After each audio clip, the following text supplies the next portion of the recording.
Welcome to Count Stackula on YouTube. Thank you so much for watching another one of my videos.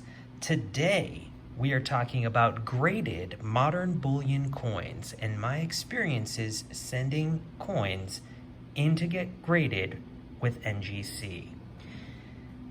We'll also discuss a little bit more conversations with ChatGPT in the second half of this video. So stay tuned.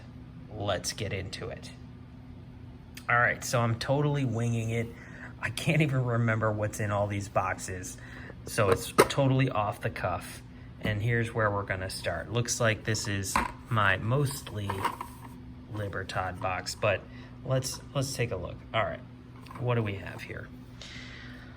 So we have a fine specimen of a Libertad 2020 Perfect 70 with a custom label. So this is definitely what you want to get when you send coins in for grading. And I do recall sending this coin in for grading along with 4 others. So it was a batch of 5 2020 Libertads. I looked them over with a fine tooth comb, and I sent in the best out of the 30 that I had. So I wasn't 100% sure if I was going to get all 70s, but I was fairly confident that looking them all over, I tried to select the best 5 out of the 30.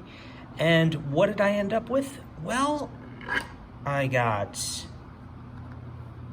1, 2, and 3 perfect 70 grades.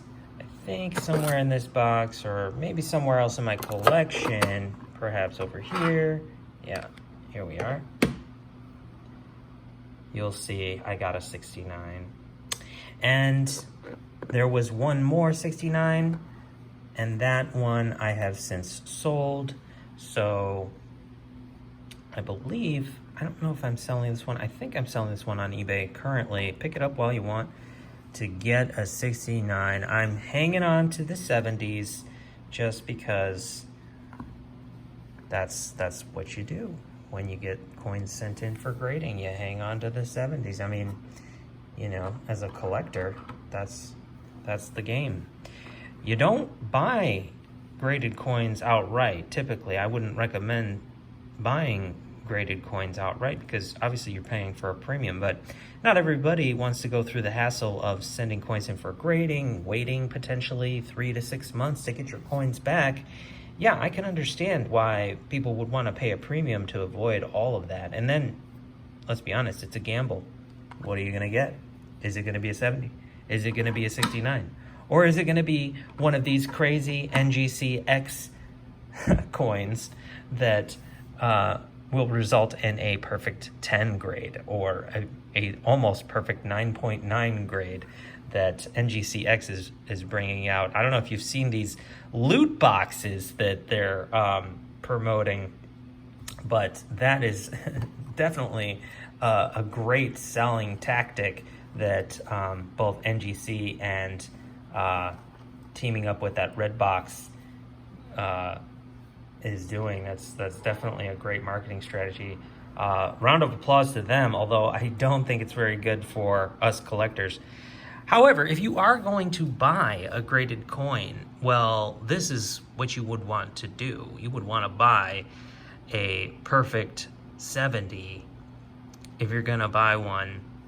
And yeah, nice little reverse proof first strike PCGS PF70 from 2020. I got this from ANACS early in when they were releasing the 2020s, and so I didn't pay an extreme premium on this because at that time they weren't as crazy high as they are, you know, today and in the last couple of years since then. But I definitely paid up for it. Don't get me wrong. I think it was a good $300 or something like that. So yeah, that was significant.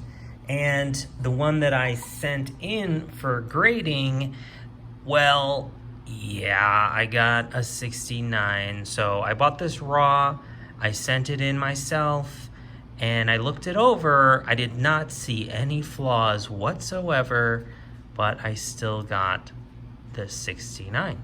So, you know, I honestly thought about cracking this out because I think it's probably worth exactly the same raw, maybe as it is in this 69, maybe even less. It might even be less than a raw version, but I don't know. Let me know if you think I should crack out this bird right here. She is pretty though, even in a 69. I like that label. So here's my experience with sending in a few Libertads, and yes, just one. I bought one graded coin as I wanted, you know, the perfect 70. I thought it was a good value.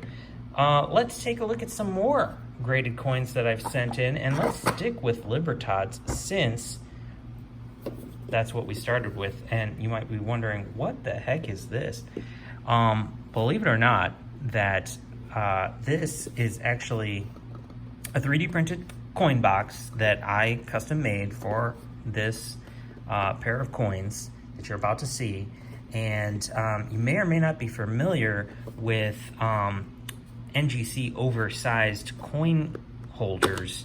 They are rather large, as you can see here. And yeah, these things are like iPads, man. They're that big. They're huge tablets. What I didn't realize when I sent these in for grading was that they would come back in an absolutely enormous sized coin holder. I was thinking it would be, you know, something similar to these, maybe just a little bit bigger, whatever. You have to pay an extra 20 bucks for the oversized holders, but I didn't think that it would be able to fit. It was actually the same holder that they use for a 5-ounce coin. That is what they use for a 2-ounce, and that's what I sent in. I sent a 2-ounce Libertad, thinking I was going to get something half the size, and I got this enormous coin. Now I do like the way you can actually see everything on the coin. The edge is not bad. It's just enormous. And well, if you remember, I'll give you a hint. This is a 2020 BU Libertad, and those were really hot. They were low mintage, and people were paying crazy premiums for them. And you know, I wanted to get a few of them graded because I actually got a bunch of them, and at a good price. I think I paid 60 bucks. So I was like, hey, I already doubled my money. Let's roll the dice on some grades and see if I can get, you know, a perfect 70. You know, new to the game of grading, I was, again, thinking I would get a smaller holder, and this would be a very marketable piece to potentially flip. Well, what did I get? I did get a perfect 70, but, you know, surprise, surprise, this thing, you know, it's like an iPad, man. It's an iPad mini at this point.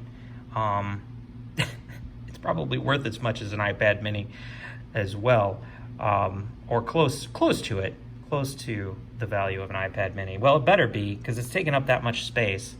So I made this custom box because I figured, well, shit, I'm not gonna crack out a perfect 70, you know, just because I don't like the holder. By the way, if you are interested in getting, you know, large coins graded, I highly recommend getting them sent into PCGS because they have a much smaller 2-ounce holder. Don't go with this. NGC, I'm sorry, but you guys have no style, no class whatsoever when it comes to your holders. I'm just really like, what were you thinking? Anyway, moving on. At least I spotted the grade correctly, and there we have a nice 70 lib. Let's take a look at what else I sent in. I had a proof 2020 2-ounce that I wanted to add to the collection in graded form. And again, I looked it over, fine-tooth comb, could not find any issues. And I was rewarded for my efforts. As you can see, I did get that Perfect 70 Ultra Cameo. Threw in the first releases for the blue label because that's always good for an extra 12 bucks. But again, this oversized holder that is very disappointing. What are you gonna do? I can get over that. I'm okay with it. Maybe I'll end up selling it. If anybody's interested, hit me up in the comments. Let me know, throw me an offer. Maybe I'll sell these libs. But for now, they're sitting in this pretty little box. Obviously, if you buy them both, you get the box.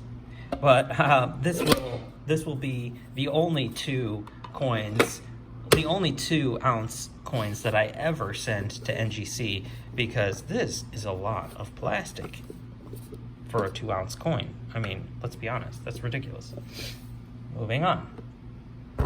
Let's take a look at some other graded coins, starting from this side. Now,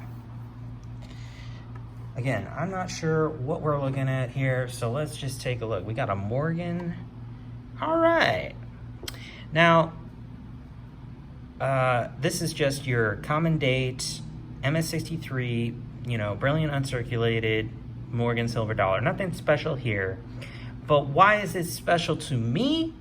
It is special to me because this is the first coin I ever bought. The first silver coin I ever bought. And that is a purchase I made back in like 2012. And I bought 5 Morgan silver dollars. I don't know if these are all the 5. Yeah, okay. These are the 5, or maybe 4 Morgan silver dollars. So let's just take a quick look at the date. Yeah, we got an 1886, an 81S, all in 63.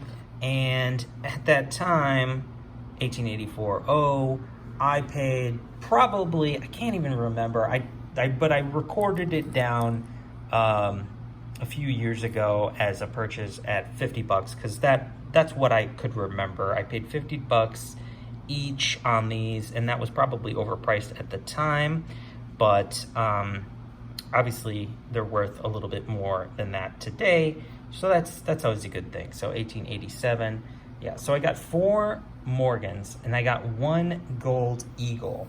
And when I got the Gold Eagle, you know, I ordered this from a company that doesn't even exist anymore, that through the mail, because I didn't know any better.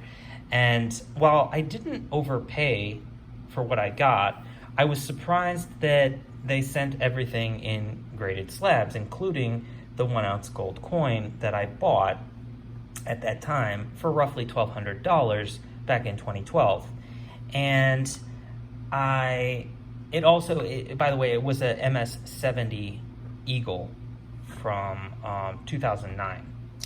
I have since traded that gold coin, and I've traded up for a better, more valuable coin, but focusing in on these, I definitely, you know, at least kept the Morgans, because these technically are the first silver coins that I ever bought in my collection right here. So that's cool.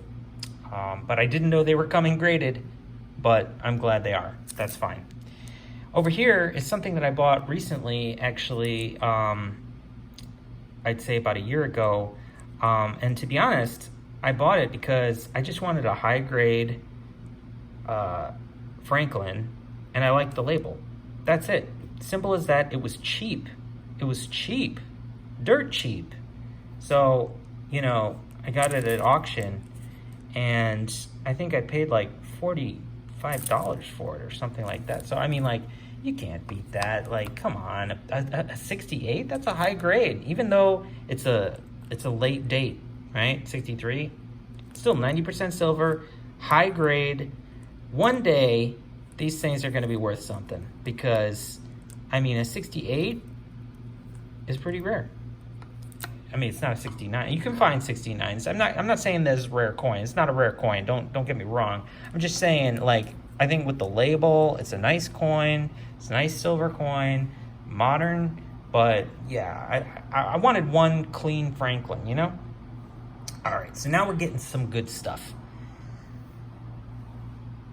With this guy, what we have here is the 2020 World War II Privy Mark 75th Anniversary Eagle Proof 70 Ultra Cameo NGC graded End of World War II label. And it is quite a beautiful label, if I do say so myself. And yes, I sent this bad boy in myself, knowing that it's a perfect 70. And I'm glad I did. I had 2 of these, and I sold one that I believed to be a 69, and I graded the one that I believed to be a 70. And it turned out pretty good. Pretty good indeed. Yeah, can't argue with that. It's a beautiful design. So I was really fond of that, and another win in terms of getting coins graded. Moving on. Along with that same batch of coins, we have a proof UK 1 ounce Griffin. And this is also a proof 70 Ultra Cameo with the GB label, which I think is nice. And I picked up 3 of these proof Griffins on the cheap and sent in only one. I think one of them was definitely a 69, and then the other one was iffy, but this one was the one I was confident would get a 70, and I did. I actually had a pretty decent turnaround with this batch that we're going through now, and I'm glad I went through with it.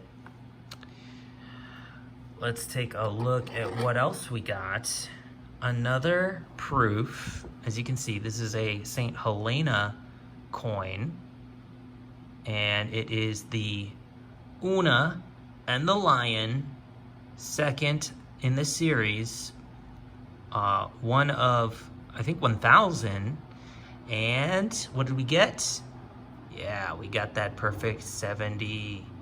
And believe me, I looked over these coins with high magnification, did not see any blemishes, any milk spots, no defects whatsoever. So I was fairly confident that I was going to get that 70, and it paid off. Now, I overpaid for this coin, and, well, it's an expensive piece. These retail for like $350 now, so that works out.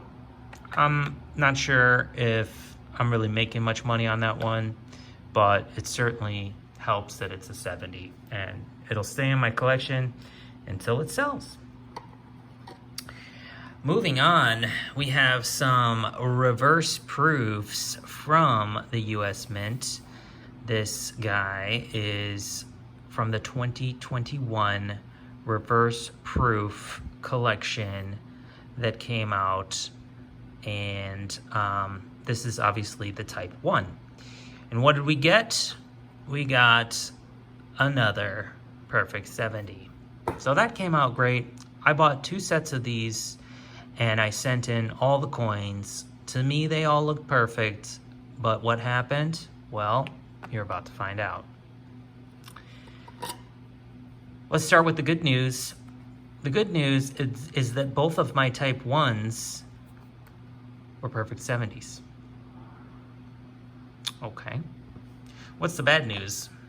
Well, the bad news is both of my type 2s were 69s. Don't ask me why, because I can't tell you. To me, they looked perfect, but ask NGC and they will tell you otherwise. And if you ask me, I think it's probably they just didn't like the design. So there you go. That is my experience with sending in coins to NGC. I'd say I've done fairly well, considering. Now, like I said, I bought 1, 2, 3, 4, 5 of these. The other one's in another box. And then I had the one Libertad that I bought. The rest I got graded myself. And I think we can all agree I have a pretty good eye for grading coins because most of them came back 70s. And of all the coins that I sent in, I only got, let me just think, 1, 2, 3, 4 MS69s. Now, there are other coins that I did send in that have already sold, and yes, they were not perfect 70s. However, they did make me money. So they turned out to be great flips because I bought them at bullion prices, I got them graded, and they happened to be much more significant value coins, even in less than a perfect 70, and they worked out fantastic for me. So my personal opinion with grading is that I think it's great. It's great. I highly recommend it, but you have to put in the effort. You have to look at your coins under like some serious magnification to know exactly that you are going, what you're getting. So it's less of a gamble. Become the grader before you send in coins for grading, and you will do just fine. Now, let's talk with ChatGPT about the psychology of collecting, all right? Because I am curious about the psychology of collecting. Let's leave out a little bit of eye candy while we read from the ChatGPT text here. Let's discuss the psychology of collecting in general. Why do people collect things? Has Carl Jung or Sigmund Freud written anything on the psychology of collecting?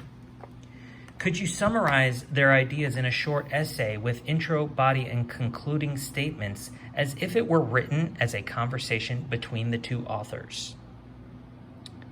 ChatGPT, Introduction. The psychology of collecting has been a topic of interest for many experts in the field of psychology, including Carl Jung and Sigmund Freud. Both Jung and Freud have written about the motivations behind collecting and the psychological benefits that it can provide. In this conversation, we will explore their ideas and theories about the psychology of collecting. The body. Jung. The act of collecting can be seen as a way for individuals to connect with their unconscious and to express their innate desire for order and completeness. Collecting allows individuals to create a sense of wholeness and to find meaning in their lives. Collectors often feel a sense of satisfaction and completion when they acquire a new piece for their collection. Freud. I agree with Jung that collecting can be a way for individuals to find meaning in their lives, but I also believe that it can be driven by unconscious desires, such as repressed childhood memories or unresolved emotional conflicts. Collecting can be a way for individuals to cope with feelings of anxiety, insecurity, and fear. For example, collecting can serve as a substitute for real-life experiences. It can be seen as a way of living in the past and avoid the present. Jung. I can see how collecting can be a way of coping with unconscious desires, but I also believe that it can be a positive way of expressing one's individuality. Collecting can be a way for individuals to explore their interests and passions and to create a sense of self-identity. Freud. That is true. Collecting can also be a way of expressing oneself, but it can also be a form of displacement, where the collector is not able to deal with the reality of their life and instead finds solace in collecting. Conclusion. In conclusion, the psychology of collecting is a complex and multifaceted topic. Both Jung and Freud have provided valuable insights into the motivations behind collecting and the psychological benefits that it can provide. While collecting can be a positive way for individuals to connect with their unconscious and to express their individuality, it can also be a way of coping with unconscious desires and unresolved emotional conflicts. Ultimately, the motivations behind collecting are unique to each individual and can vary depending on their personal experiences and circumstances. Well, that was certainly interesting. Thank you, ChatGPT, for that insightful essay on robot Jung and droid Freud.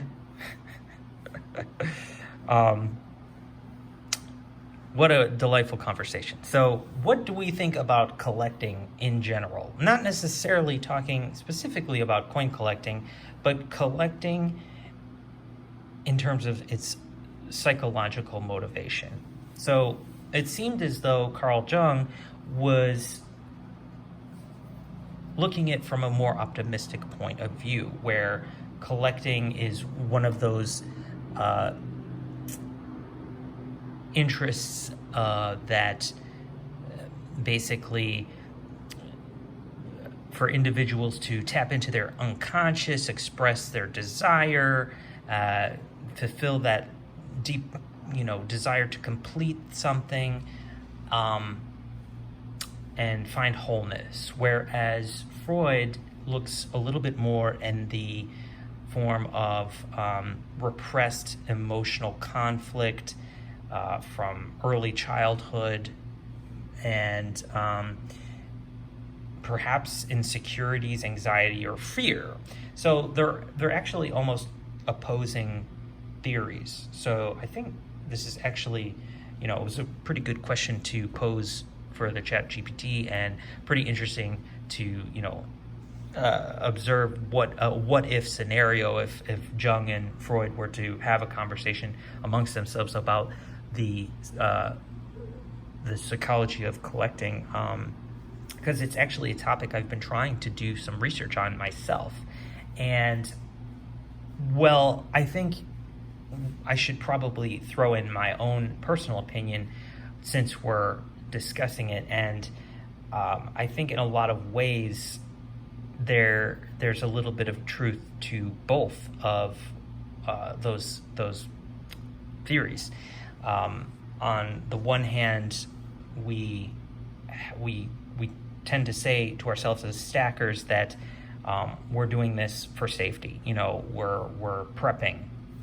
We're, even if it's just for retirement, we're saving for our retirement, or those types of things. However, people who, especially those who collect coins and try to complete sets, may say that it's for a different reason other than prepping. They may be more interested in that sense of completeness, and the feeling that they get when they accomplish a goal of a date run, for example, or a typeset. At the end of the day, I think it comes down to the dopamine in your brain, and if whether or not you get off on the experience of collecting. And they say that it's usually in the anticipation of receiving that next piece is where you get the most enjoyment from. So it's not actually at the moment when you purchase something, it's actually between the time that you purchase it and the time that you actually receive it is the most level of dopamine and anxiousness and enjoyment that you or euphoria that you'll experience, and then the receiving it is the capitulation moment of that experience. And often afterwards, it's we go through some sort of withdrawal and then repeat the cycle. So I think we're very much driven by our psychological needs, and often we tell ourselves, hey, this is because I'm preparing for my financial future, or I'm going to give this, I'm building generational wealth, right? But in a lot of aspects, I would say that you're probably, there's a good possibility that we're just doing this to fulfill that dopamine hit in our brain. And, I find that interesting. And whether or not it's motivated by something optimistic, like, having a sense of wholeness, completeness, and connecting with your unconscious, or whether it's something that comes from fear, insecurity, doubt, and unresolved emotional conflicts from early childhood, is really, it's up for debate. I think everybody comes into a particular hobby of collecting for various different reasons, and there's no one answer, no one size fits all answer when it comes to the psychology of collecting. But it certainly is a topic to discuss, and I would really love to hear why you guys collect or stack, whatever you want to call it. At the end of the day, it's just accumulation. So yeah, put it down in the comments. Let's see what you have to say about that. I'm certainly very interested to read your responses. Remember to like, share, subscribe, and tell your friends about Count Stackula on YouTube. Go ahead and take a look at these 3D printed boxes available down in the description. I am working on some interesting new products that I can't wait to show you, and that will come up in some later videos. Again, I would hope that I'll be able to keep up making quality content for you guys every week, although I'm going through quite an upheaval in my personal life, and I won't go into details right now. But like I said, I'll definitely try to maintain the content coming on the channel, and so stay tuned, and we'll all grow and learn in this hobby together. Thank you so much for watching. Count Stackula on YouTube. I'm out.